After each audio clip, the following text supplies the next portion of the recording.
What is up, you guys? My name is the Trans Otter, and today we're talking about polysexuality. Now, polysexuality is kind of like pansexuality, but instead of dating all the genders, you're just dating more than one. Now, I know that if you date more than one gender, you could possibly be bisexual, but this is just another term for that. So, let's use an example. Let's say that I just wanted to date cis men, trans men, and non-binary people.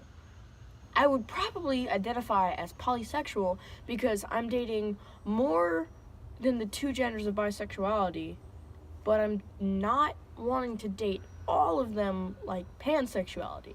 Now, although bisexual people can be used to, although you can be bisexual and date, cis men and trans men, the more normally regarded thing is that bisexual people either date cis females or cis men, or they kind of combine them together, so you would say like trans men and cis females or trans females. That's kind of like the more general term for it.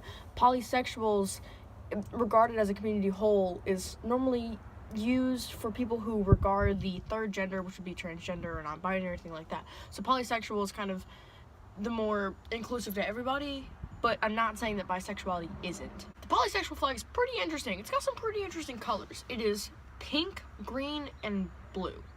I just want to clarify that polysexuality and polyamory are two different things, like vastly two different things.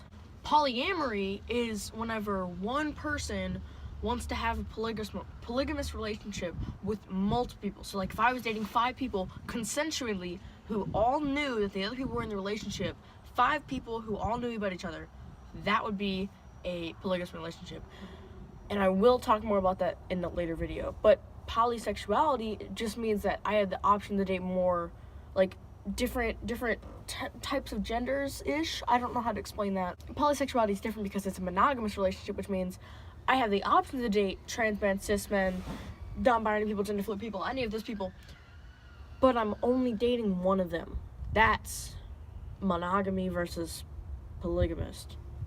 Polygamy? Polygamy. Couldn't figure out the other word for it. And I just want to clear that although polysexuality includes the third genders, as I will always put quotes around that, the third genders of transgender, non-binary, it does not mean you're only exclusive to date them. You're dating as many. You could date anybody. You could do whatever you want.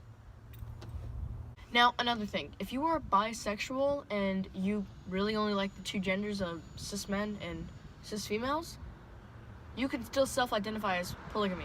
I mean, not polygamy. Oh my god, polysexual.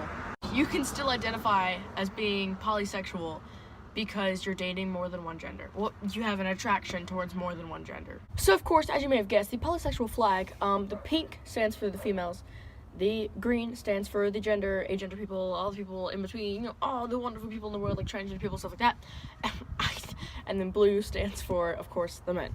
Now, I hope I was able to inform you guys in this video. Tune in next time. We'll talk about polygamy and monogamy and the very real separation between the two.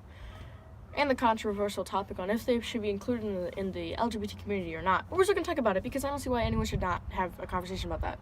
But thank you guys so much for watching, and I will see you guys next time.